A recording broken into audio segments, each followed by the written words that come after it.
I'm so glad to have everyone here with us today. We do have quite a crowd joining us, so I'm going to give everyone a couple of minutes to get logged in, get their audio working, and in the meantime, we'll do a little bit of introductions. So I'm Michelle Rasmussen. I am with Autodesk. I'm the AEC Content Manager. What that means is I make sure you have the learning content you need so that you can do your job a little bit more efficiently. That's why we do these meetups. We also have e-learning available to you. I have with me today Eric Wing. He is the BIM Director for CNS Companies, and he's developed quite a bit of learning content, both for us and for LinkedIn Learning. And so I'm really excited to have him here to talk about best practices for concrete detailing. He'll go a lot more in depth into that, but I want to know where you're coming in from. So if you could open up that questions panel and let me know where you're joining us from. Just type that in, and I'll try to get my panel big enough so I can see it. 1 second. Oh, my arrows aren't working with me here. Okay, there we go. All right, we have Garrett from Iowa. Nice to have you. Philip from Australia. Another Philip from Atlanta. Awesome. A couple Philips. All right. Logan from New Jersey. Joseph from Ontario, Canada. Skylar from Oklahoma City. Isabella from Arizona. Jimmy from Eugene, Oregon. Dylan from Ontario, Canada. Mark from Dallas. Andrew from Tennessee. David from Winnipeg. Michael from Georgia. Aldo, I hope I pronounced your name right. Aldo from Mexico. Nice to have you. Bob from Saskatchewan, Canada. All right, looks like we have quite the crew with us. So in order to make sure I give Eric enough time, I am going to go ahead and start on the orders of business while people are still logging in. But definitely keep telling us where you're coming in from. I love to see who's here with us. So just a quick little order of business. This is our safe harbor statement. The summary of that is basically, if we happen to make any forward-facing statements today, please don't make any buying decisions based on those statements. Only make purchasing decisions based on where the product is right now today. So really just a quick summary, right? Before we begin though, I want to let you know your lines are muted. That's only because we want to reduce the background noise. This is being recorded, and so we will be sending out a link to the recording to everyone who registered. If you want to go back and rewatch anything, you can do that. If you want to share this with a coworker, friend, or family member, you can do that as well. However, it doesn't get you off the hook. We do highly encourage some questions, so that's why we start off by having you type in the question panel, so you get used to that. You can use that question panel to ask your questions, or if you would like, if you're courageous enough to raise your hand in that attendee panel, I can unmute your line and let you ask your question live, so we can have a little bit of a two-way conversation. So for those of you that met with us at Autodesk University and joined our meetup there, you learned a little bit about the group network. And the group network is a network of user groups, developer groups, and online groups that you can join, where you can build relationships, share your knowledge, learn from others. The group network includes both physical and online virtual groups, just like these virtual groups, virtual meetups that we're holding. And that's why we are actually going to be transitioning the meetups that you're used to coming to every month over to the group network. And I'm really excited about that because that will hopefully, provide a much better community engagement than what I've been able to provide for you. But I've loved holding these and hosting these. But we're like I said, transition those over to the group network. And so in that transition, we're going to be taking just a small break after December and basically review the past year, and reflect on how we can offer you an integrated community experience, better connecting you with the user group communities. So I'm going to be posting some links in the chat panel so that you can find out more about that as the time comes. But once details of the new meetups are all set, we will post the information in the community dojo. Again, I'll post that link in the chat panel. But the Community Dojo is a great place to learn more about building community groups and connecting with Autodesk Group Network. If you want to watch the recordings of any of our past meetups, I'll post a recording to that, a link to that as well. That would be found in our Customer Success Learning Hub. And I'll post another couple of links there. But we do want to make sure we stay connected, so be watching on those links for that. So with that, I am going to turn the time over to Eric. So Eric, I'm making you presenter. Okay. And feel free to share your screen whenever you can. Perfect, I am seeing your slide deck. Excellent. So Eric, I am excited to have you with us. The time is yours. Great, well, thank you very much. Just get my dialogues around here. Well, thanks for having me. I'm gonna, there we go. So, yeah, so essentially displaying rebar, detailing rebar. I've been doing this for a good amount of time now. I remember when I first started using Revit, basically it was, you know, we want our rebar to look like AutoCAD did, and you know, the way Revit displays stuff out of the gate isn't always necessarily the way we want to see it. So a lot of my experience with reinforcing in Revit has come with that, and I'm sure a lot of people using the reinforcing tools in Revit would probably agree. So another thing is there is a lot that's been enhanced with reinforcing, which is fantastic. I am applauding that. There's a lot we could cover, but for this agenda, I do want to cover you know, the following items, you know, to keep it concise. And like I'll say throughout this little presentation, if you have any questions on the freeform rebar, the multiplanar rebar, on those types of items, I'd love you to reach out to me. Probably the best way would be on LinkedIn. That seems to be the way to go. There's my LinkedIn profile. Just type in Eric Wing, of course, and you'll find me. So the first thing I want to look at are the cover settings, and that plays a pretty important role, of course, in terms of how our reinforcing is placed within the concrete element. I, for one, just kind of wish there was a button that says show reinforcing or not. There's not one, and we'll see why, because there's so many different configurations you could have. It would be hard to have one button that says, okay, yeah, turn rebar on in this wall. So we're going to look at, coming from there, we'll look at the reinforcing settings, the bends, the hooks, the end treatments, etc. To be honest, it'd been a month or so since I've done any rebar, so when Michelle pinged me for this, I admit I had to go back and kind of reorganize myself and see where all this stuff is, because it is kind of spread out on where to find these items. And then we'll throw the rebar in, right? We'll add it to walls, footings, floors, columns, and the visibility.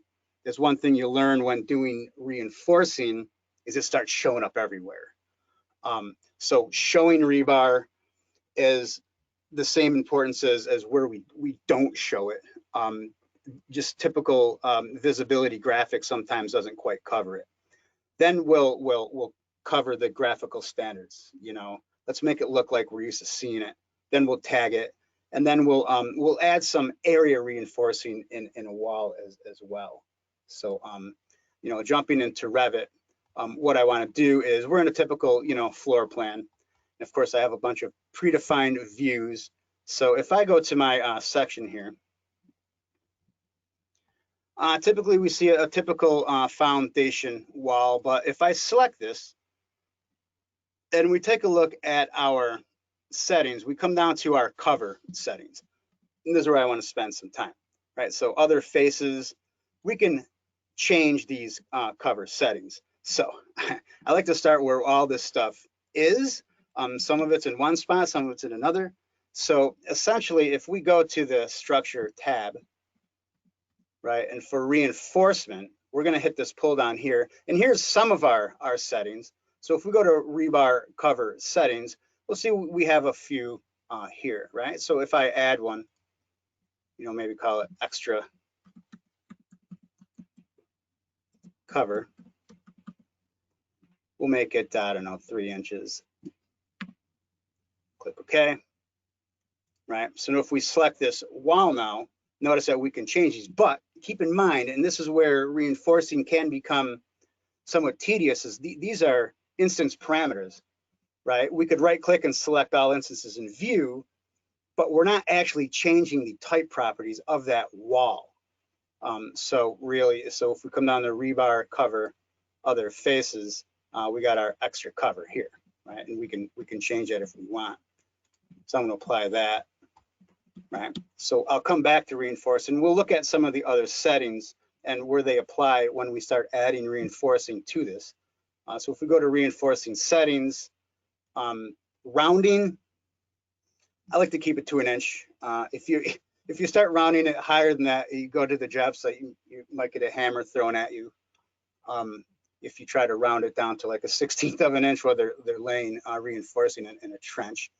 The reinforcing presentation, I like to show all. I don't really care to show first and last, but sometimes you do that. And when we get into tagging, we'll look at, okay, it's going to tell you what the on-centering is, how many there are, just the way you're showing it. I like to show all. For area reinforcement, we are going to look at this. This is basically what your tags are going to display when you tag your area reinforcement. And the path and the varying rebar set, I like to number them individually, but that's when we get into scheduling, that this would be specific to scheduling, right? So I'm going to hit OK here. Now, one other thing that I want to do is in the project browser, I want to chase down some other settings, right? So this is where kind of things are sort of hidden under the families in the project browser. So if we scroll all the way down till we find, structural rebar, here's where you're going to make new bars, new hooks, new shapes, right? So if we go into the bars here, just double click on number 6, and we can get to our other settings from here, right? So this is where we can specify our diameter, our hooks, and our bend diameters. So I hit OK here. Look at rebar hooks, and here's your typical rebar hooks. Here's where you're going to make them, right? So if I want to rebar hook, I can just duplicate that. Now keep in mind, all these hooks aren't going to show up in every type of reinforcing because we have to specify if it's going to be a stirrup tie or standard. That kind of has always thrown me off a little bit, but now that I'm used to it, I get it. I get it. You don't want all those to show up in every type of rebar you select. I'm going to cancel that. And of course, our rebar shapes. And there's not much you can do here because these are pre-configured, and we'll open a family up and look at it and see what makes all this up. Right, I'm going to hit cancel here. Now, one other thing that you might see are end treatments. So if you want a threaded end or a welded end, you don't have them here until we load something. So if I go to insert, and if I go to load family, I go to my structural rebar couplers, right? So in our libraries now, we have structural rebar, the sizes, the couplers. So if I add any one of these couplers, like a standard coupler, and I open that up, that's going to actually add my end treatment. So now we can add that to the rebar.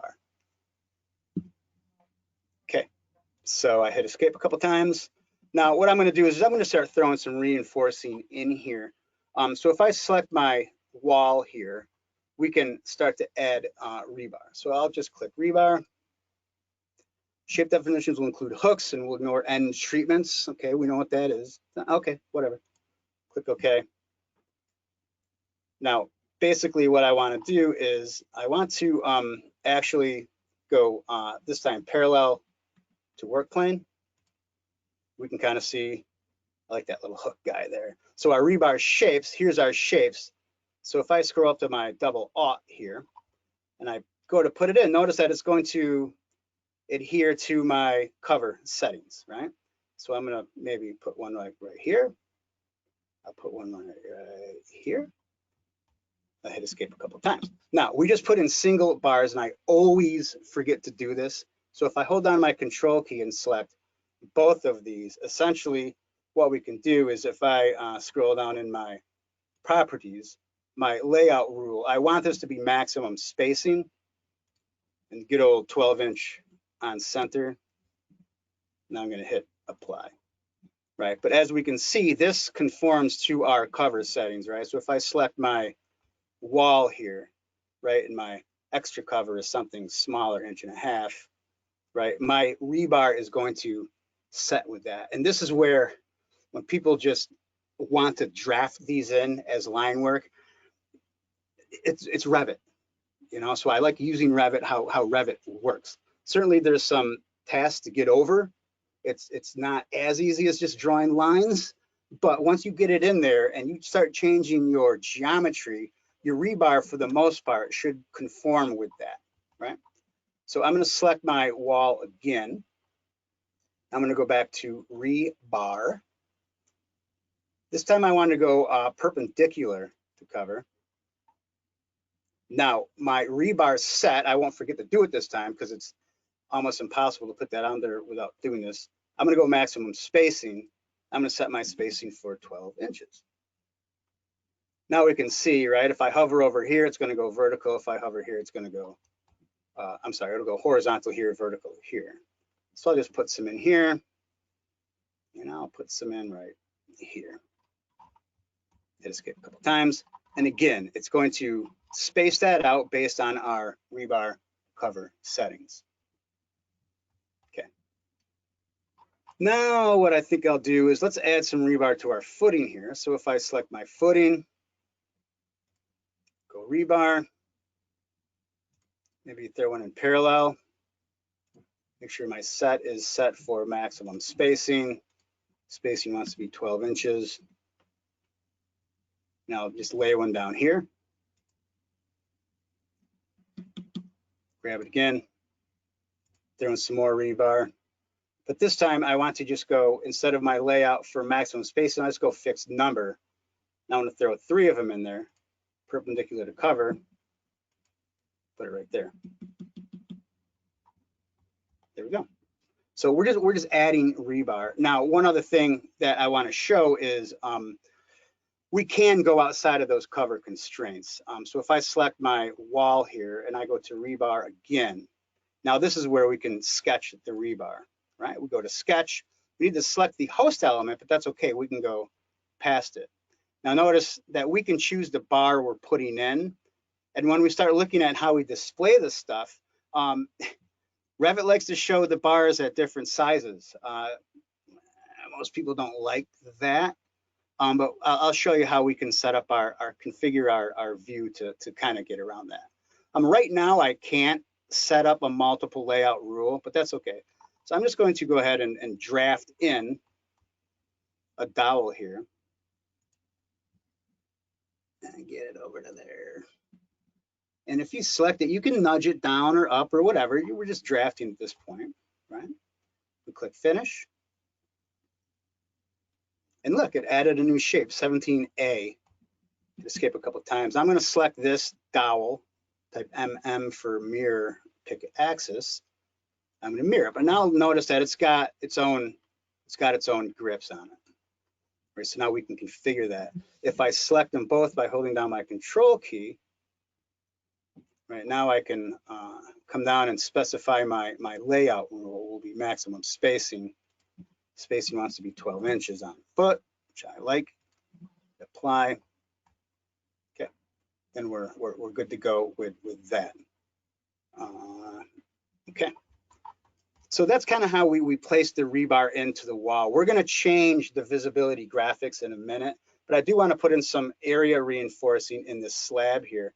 So I'm going to jump over to my lower level that I was in before, and don't be horrified when I don't put it in the entire slab. I'm just, for brevity, I'm going to put it into the area that's going to affect our section, right? So I'm going to select my slab here, and I'm going to, under reinforcement, I'm going to go area. Now, if it's welded wire mesh or something like that, that would be fabric area or fabric sheet, right? But I'm just going to put area reinforcement in, so these will be bars. So I'm going to click area, and we do have to specify the area that they're going to be in. You would think it would know just, okay, the whole slab, but it doesn't. So instead of me picking around in front of you for 10 minutes, I'm just going to pick a rectangle that kind of shows it. Now, in our settings over here, okay, we're gonna have number 4s at 1 foot. That's fine. That's my top major, top minor. And I want to turn off my bottom major and my bottom minor. It's not a grade beam. It's not a big, thick structural slab. It's just a floor. All right, so I'm going to click apply. I'm going to finish that. I'm going to go back to my section here. Now notice it puts it in there. It didn't quite treat it like I'd like, but what we can do is now that we have that, we can actually, you know, we can pull that in, and it doesn't like it, right? Because that's outside of its house, but it's still in the concrete, so we can do it. And from here we can add a hook to it. Now what we'll see in this manner is maybe that bend, that length of that hook isn't what we want. So essentially in our properties, we can, I'll hit escape and I'll select it again.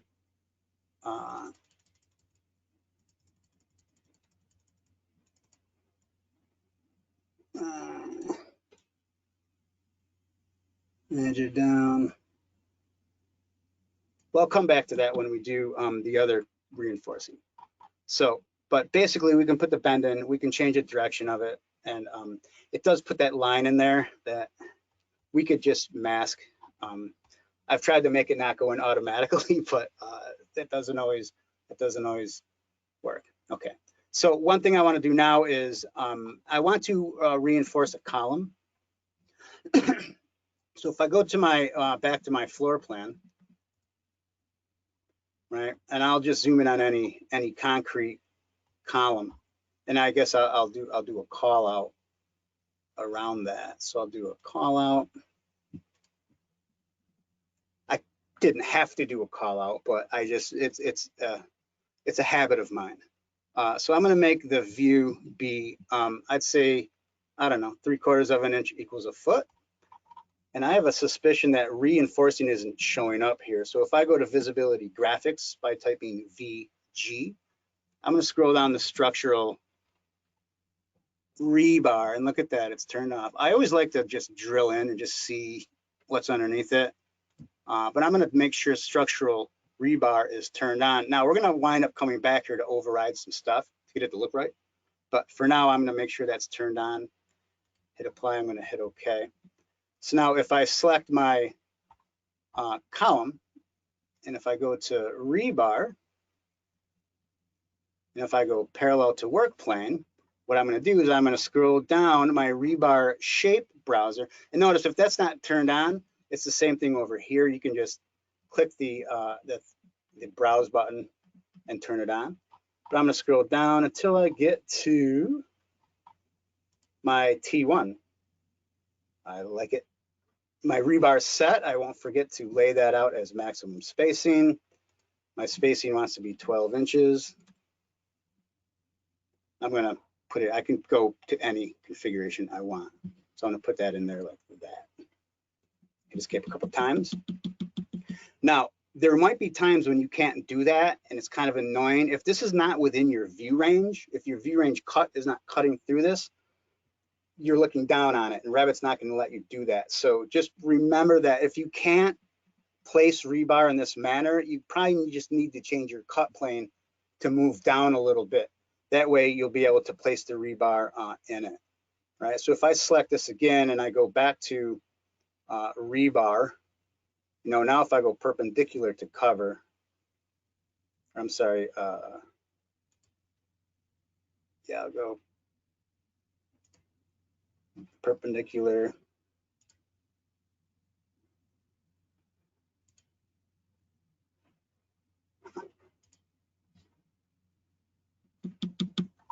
So we've got this in here now. So what I want to do is I'm going to select this rebar, right?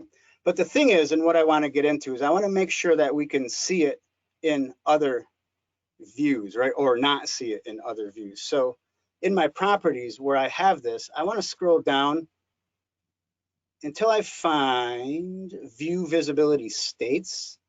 Now I'm going to click edit right here. I want to make sure, so 3D view, I'm going to make a 3D view out of this. I just want to make sure that this is going to show up in that view. So I'm going to turn on view unobstructed. I'm going to turn on view as solid, which is what that says right there. So view unobstructed, view as solid. I'm going to click OK. Right. So now what happens is if I select this column, I'm just going to go to a selection box, and what that's going to do, that's just going to turn our 3D view into basically a selection box 3D view. So I'm going to click on this, and we'll see that we can now see that reinforcing. If I set my scale to like 3/4 of an inch, set my detail level to fine, you know, we can see that reinforcing in there. What's cool about it is you can see that it kind of bends itself around there, right? So if I was to go back to my typical or lower level callout 1 and cut a section through here, it's kind of, at first I thought it was a glitch, but it actually works correctly. So if I go to that section, if we look at it, right, it's showing it in there. If we set our detail level to medium, now it shows those lines like that, but right, if we set our detail level to fine, that does have an effect on how Revit shows rebar. So first I was like, why is it putting it in crooked like that? But it's not crooked, right? Because it has to bend itself to actually go around its own junction there. So that's kind of how that works. Okay. So now what I want to do is I want to see how we're going to make this look a little better. So if I go back to my section here, and what I want to do is I want to show that rebar as solid lines. I don't know about the folks on the call, but I've never actually shown rebar like this. I've always shown it as just solid lines. I remember in AutoCAD, I used to put in a donut there. There's no, I don't think there's a donut command in Revit. So I'm going to go to my visibility graphics overrides for this. So if I go to VG for visibility graphic overrides, right, I'm going to scroll down the structural reinforcing or structural rebar. Now I want to override the pattern here. So if I go to override, I want my pattern, instead of no override, I want that to be solid fill. And I want my color to be black. Then we'll click OK. Click OK. Click apply. We'll click OK. That's fine and good just for this one view. This bothered me. I want to drag that a little closer. But basically, one other setting is we'll make a view template out of this. But if we go to the Manage tab and we go to Object Styles, remember that we can control the line weight of structural reinforcing as well. So if we go down to structural rebar, I'll bump these up to both 4. And click Apply. Click OK. So that's going to make that look, you know, a lot heavier. So that's how we do that. Now, what I like to do is in the project browser, go to my sections. So I'm going to just right click on typical column section. I'm going to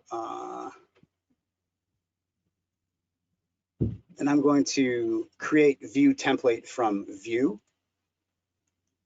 I'll call it typical rein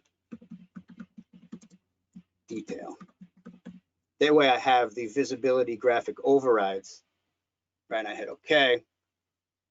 Now I have another chance to just change whatever I want. I can keep the view scale 3/4 of an inch. So this is kind of how I like to start to work into how to set up, you know, my templates, my structural templates to adhere to my company's graphic standards. So I hit OK here.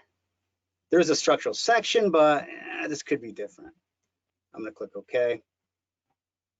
And there we go. That's how I do that. Okay. Hey, Eric, So, Jason is asking the question, how do you show lap splices without actually drawing it as lapped? that I'm not sure, because I generally just draw it in there. But if you want to, get a hold of me on LinkedIn, and I'll look into that, because we have a few folks that are doing that at my company. I generally just model them in lapped, but we can have, and for the lap splice schedule, generally we're between making those schedules. So if you don't mind, if you could get a hold of me on LinkedIn, it's just Eric Wing, and we can look at that, because I have a few folks at my firm that are doing lap splice schedules, and they're doing them automatically. So that's a good question, and I thought I'd get that too. So that's good. Thank you. Thanks. Yeah, of course. Yeah, so as far as tagging the stuff, this is where it comes in. This is another reason why we like to use the actual structural rebar in Revit as opposed to the lines, right? Because this is where we get the benefit out of using Revit. So if we go to our tag by category item, now if I scroll down to my actual area reinforcing, I make sure I have a free end here. I'm just going to pick a spot like right about here. And this is nothing spectacular, but essentially, you know, I don't care for the leader. So if I'll just edit the type here, and I'll change my arrowhead to something different. I don't like the 30 degree one. I can't do it. 15 degree. Click OK. I'm going to pull this out a little bit. Now, this is where our settings come into play, right? So if we go back to our structure tab, reinforcement, you know, and I go to reinforcement settings area, right? So our top, we'll just call that major, and then top minor, hit OK. Right, so that's where this is going to change in terms of display, you know, how that looks, right? So if we come down through, and if we tag, you know, just reinforcing individually, you know, I can come in here, I can tag this bar, and it's just number 4. But in this case, if I select my tag, you know, I hit my pull down here, you know, now I can do different, you know, quantity and type. Or type and spacing actually is what I would rather use. Now, one thing that we can do in a wall is, you saw that I placed that manually. And again, I kind of showed my hand in terms of when I started this. I'm a big Revit proponent, and I do like to show how much better Revit is than AutoCAD. But you'll see my methods are still kind of clearly I have a hard time shaking the AutoCAD workflow. But if I, you know, if I go back down to my lower level here, and I just cut a section through here, I'll pull that back into here a little bit, you know, and open that section up. Generally, in a wall, I can add the reinforcing as an area reinforcing here, you know, area reinforcement. All right, so I'll just draw a rectangle approximately over to here. Now, in this case, I want to keep everything on my major direction, my minor. You know, I can change my bars, but I can keep my major and minor turned on. Right. So now, if I finish this, you know, it's going to tag it in regards to, you know, the actual area, right? And if I go back down to my lower level here, and I cut a section here, pull that back a little bit, we'll see that that's probably a more efficient way of you know, doing that. And if I apply a template properties, right, it's going to switch over to how we want to see that. So that's kind of how I would configure a section like that. So so with that, I know Michelle, you want to, you know, keep part of it open for questions. I thought at this point maybe we cover some. Like, go ahead. Yeah, no worries. Yeah, we have a couple. So yeah, let's go ahead and talk about questions.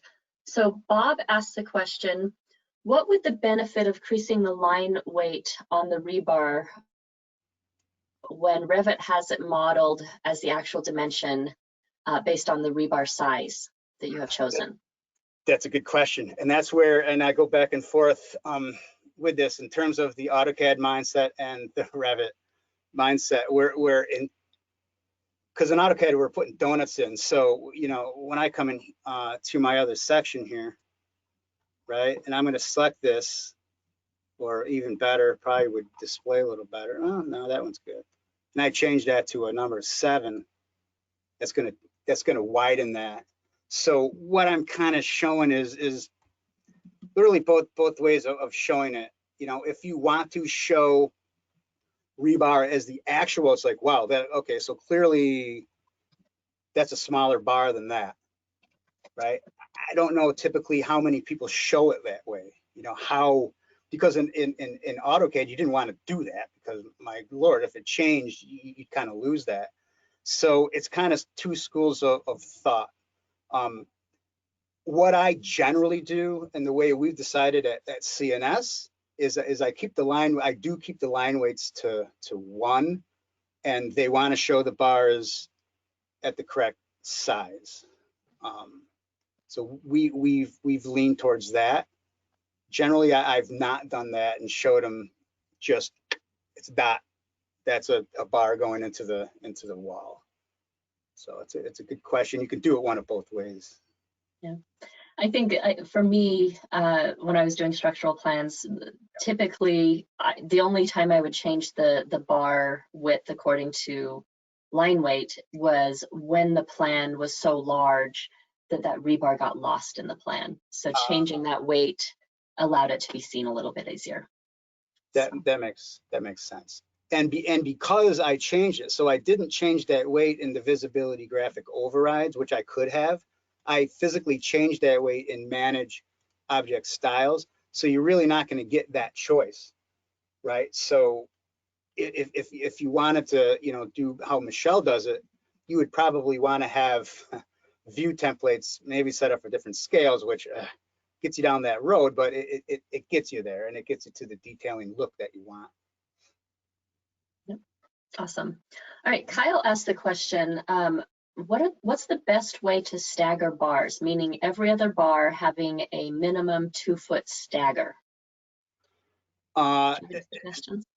Yeah, that's another good one. Again, I'm not sure. I generally will do the area reinforcing and stagger them like that. I'll do it manually. Generally, that way that I just see my stagger as I'm modeling it. There might be more efficient ways to do it, but that's generally how I do it, and I've seen it done.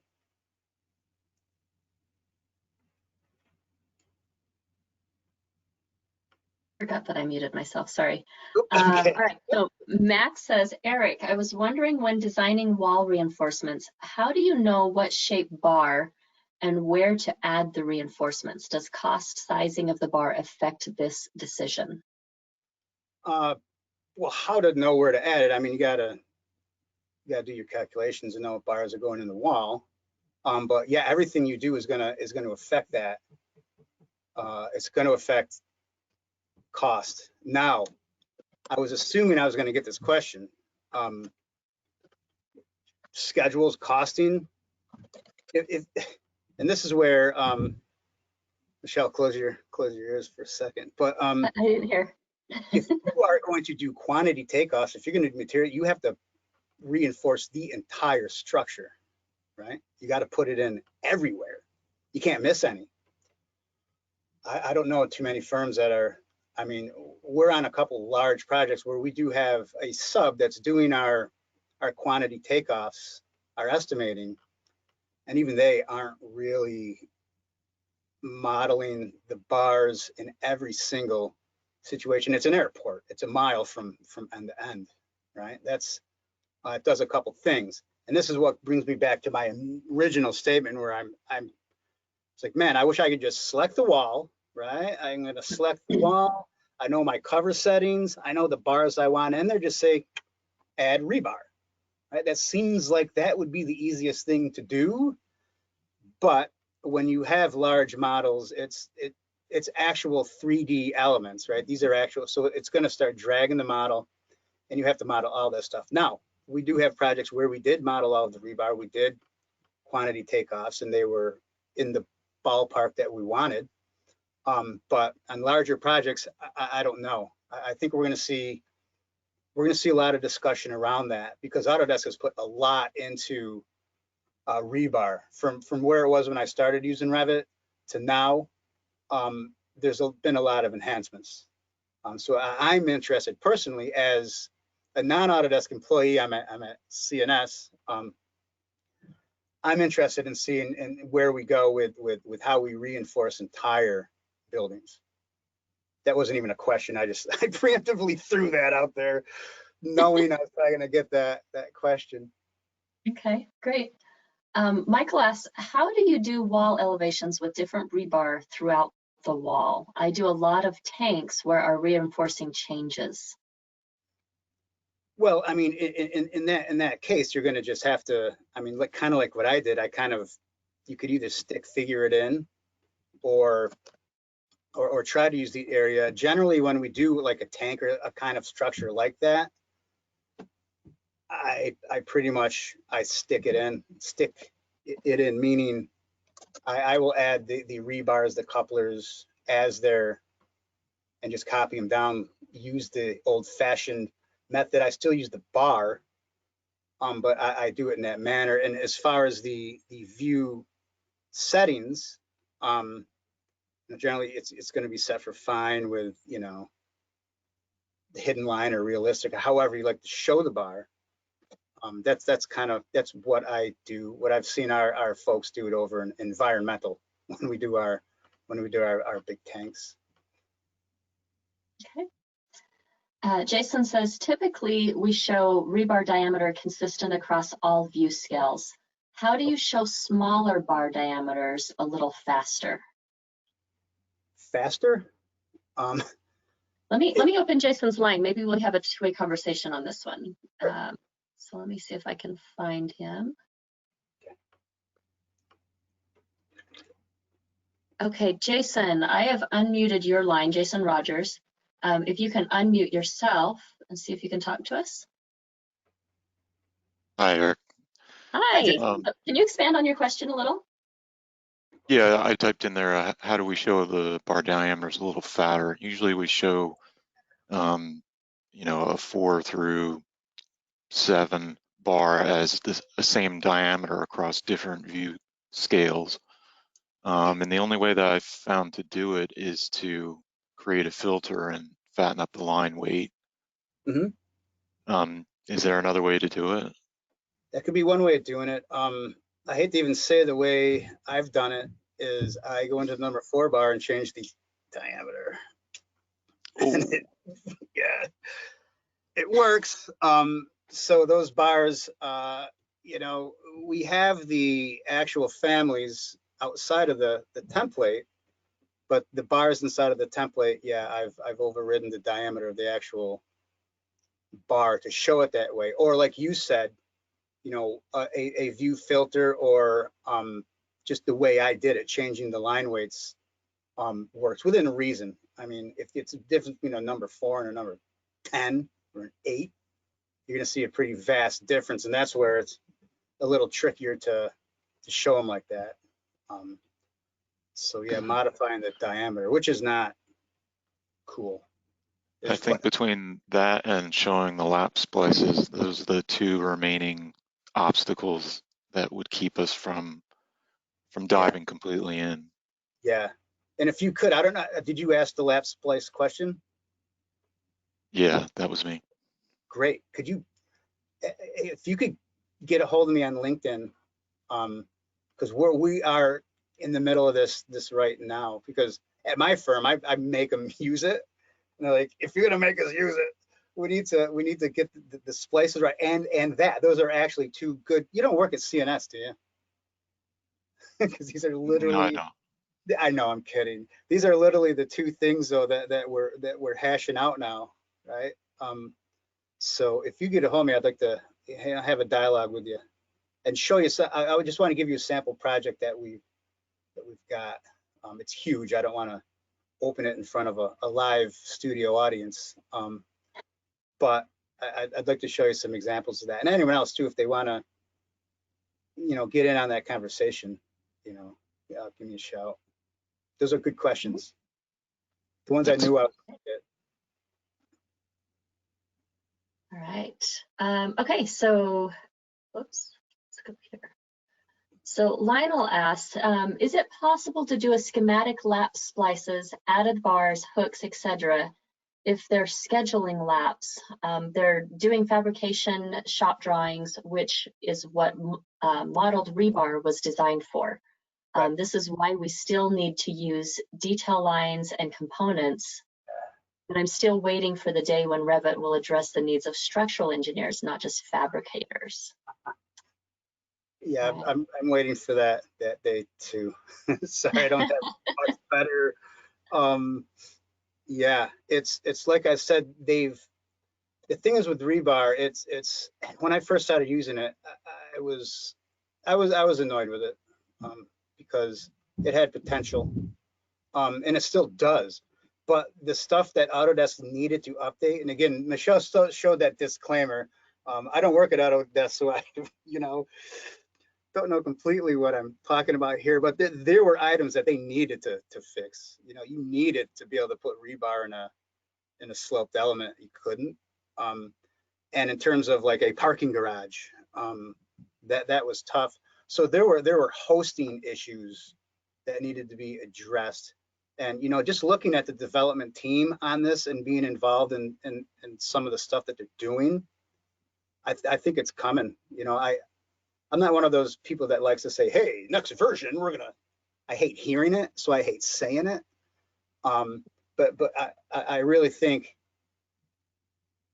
to avoid drafting to get a set of drawings out, if you're not using the schedules quantities, it's hard to compel people.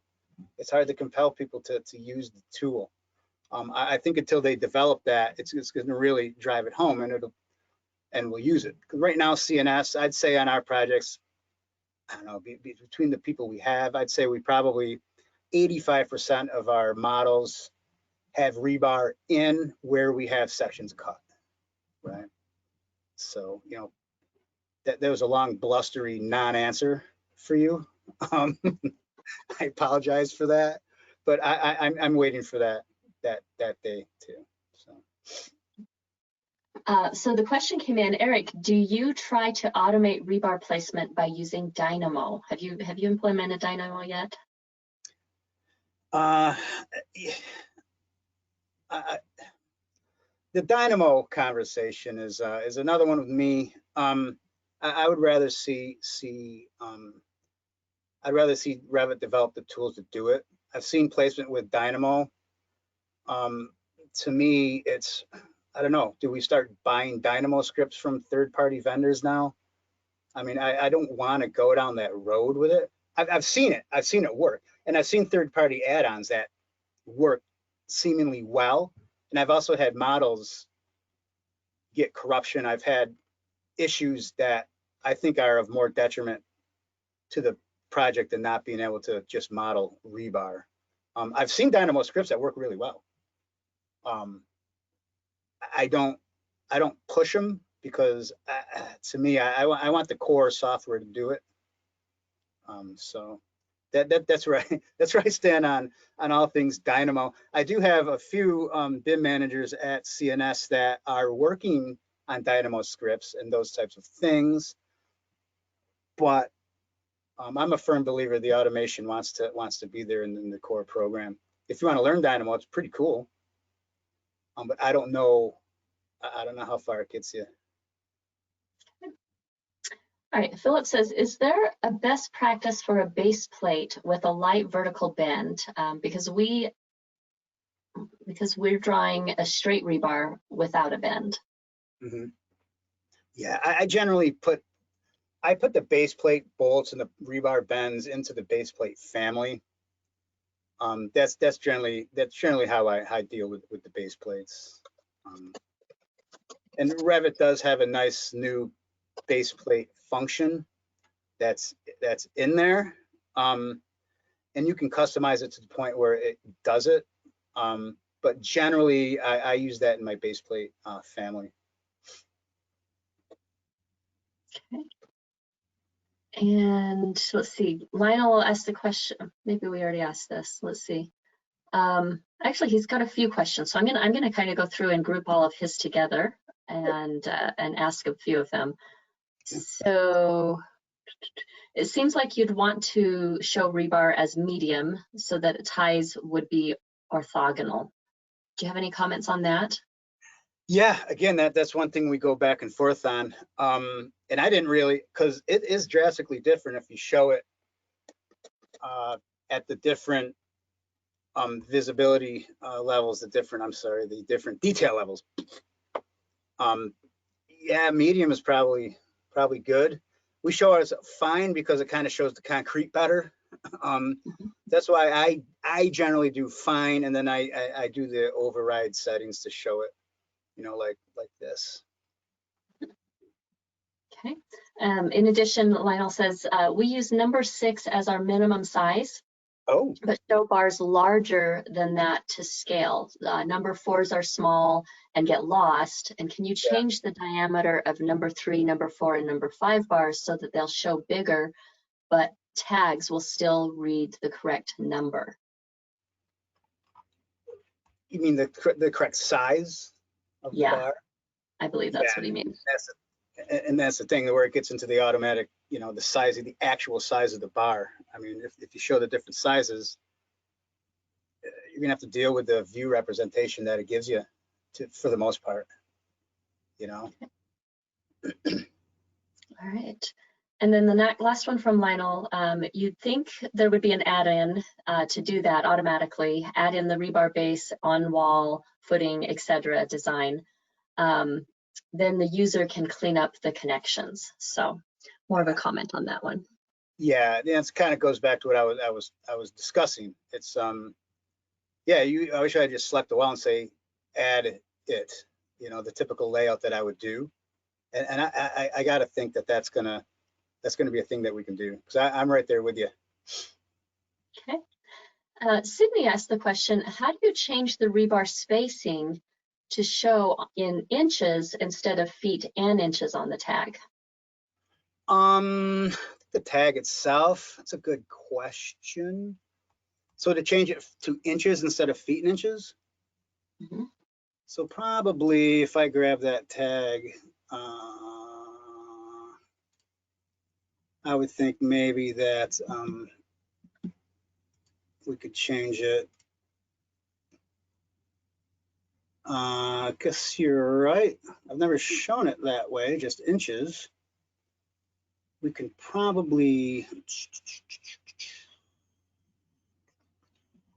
let me just, there's so many of them here. I grabbed the one with 90 of them. Yeah, that's a good question. Obviously, you've tried it. It hasn't worked for you, so that's why you're asking me here. I've never changed it from this. So generally, in the label, I'm not sure. Maybe if we go back to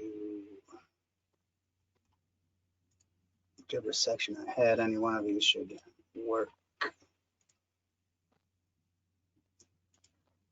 Yeah, that's a good question. Yeah, again, why don't you ping me on LinkedIn? I want to figure that out now. It bothers me. I've never changed it from that. If it's been a foot or over, it's just shown as feet inches. And one other thing I noticed too is on these tags, you can't change the line weight of the leader. You can change the line weight on most leaders, but it seems that you can't change them on these types of tags. So maybe there's something missing there. But generally, you can just go to edit type.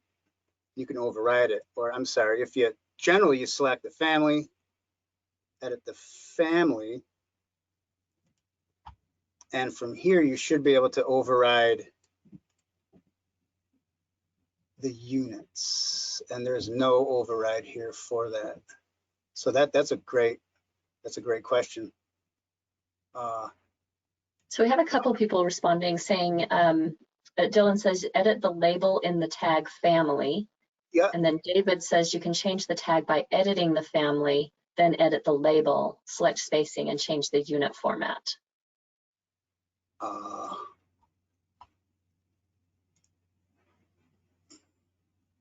don't see where you are on that one. If I got the wrong, because these should all. I don't know if you could try doing what they just said there. I'm not sure. Lionel says select the parameter after editing the label in the tag. Let me go to. So you want to edit the family, right?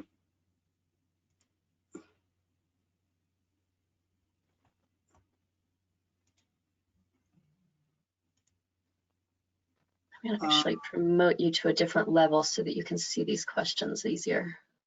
Yeah.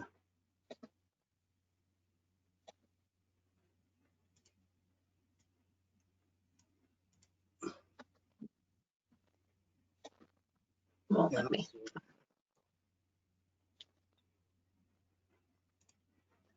So Dylan says select the label, the little hand icon with the hashtag. The label with the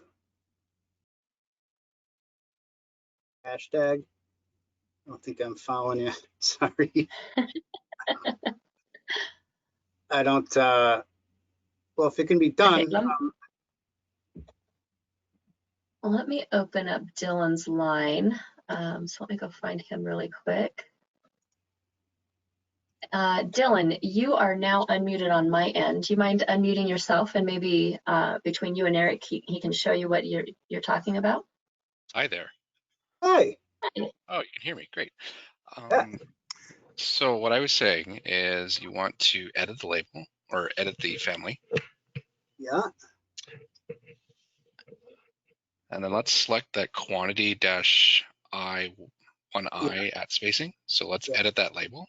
Yeah. And if you look at the spacing, so select that spacing. Yeah. Down at the bottom, you have that little icon with the hand and the number. Yes, there you go. Oh, yeah. Right. And you unselect project units, and Well, you yeah, can. now you can. Yeah. Now you can change it to. So typically, I would even just copy that overall label and then duplicate it and call it metric or whatever units. Whatever. Yeah. Change it. New visibility and all the rest. Good call. I learned something here, Michelle. Look at that. You can teach the teacher. Thank you so much, Dylan. I think everyone just gained a lot of value from that. Excellent. All right. All right, let's go ahead and move up then, back up to Max is saying, and I hope I haven't covered this one. So when you do calculations, what type of equations and tools do you use in Revit to know that the bar will hold the concrete? Do you use more bars in the foundation on the building than calculate the diameter to be this smaller as you get to the top of the building, or are they usually the same size bars throughout the entire building? We don't usually use Revit for that kind of analysis. Again, we'll use a third party. I've been trying to get us to use Robot, but we use I forget what we use, RISA and RAM to calculate that kind of stuff. So we don't do those calculations in Revit. Okay, great. Oh, okay. So JC says, would you show how to create and insert a rebar schedule? Yeah, so basically, it's pretty much like any other schedule. So if we go to View, Schedules, we'll just do a regular schedule quantity, right? So from here, we're going to go down to structural rebar. I'm going to grab that. Now from here, you know, generally we can, go with maybe type. We can add that. Let's see here. Move my stuff out of the way. Sorry, I got a couple dialogues that have kind of Covering up everything you're doing, right? Yeah, maybe like the bend. I don't know. So we can just start adding, you know, maybe bar length. You know, these types of things we can add to these schedules. Let's see. I'm gonna just drag this down. Maybe the type, the bar length. I don't know. So we can just start adding items here. Bar diameter, bend diameter. Then we can take them from there. Now there's one, and now we get them, you know, we get them quantified. So at this point, you know, we can come in and we can start to, like if we have bar length, certainly we can go back for in the sorting and grouping. You know, we can place grand totals, sort by type, and for formatting, as far as bar length goes, you can just select that, and you can make sure that you calculate totals off of that. Click OK. So that's how you pretty much. But again, that goes back to the original conversation. You better have all your rebar in your model before you start pulling out lengths of rebar. Yep. All right. Well, we are actually over time. Thank you so much, Eric, for being willing to present today. Thank you for the great presentation. For those of you that asked questions that he said, get a hold of me on LinkedIn. I have sent you his link directly, so you can find him easily. And thank you, everyone, for joining us. I know that your time is very valuable. We appreciate you joining us for the last hour and sharing your time with us. So everyone have a wonderful holiday, and we will see you next year. Okay. We'll see you. Bye. Bye. Backwards. Bye.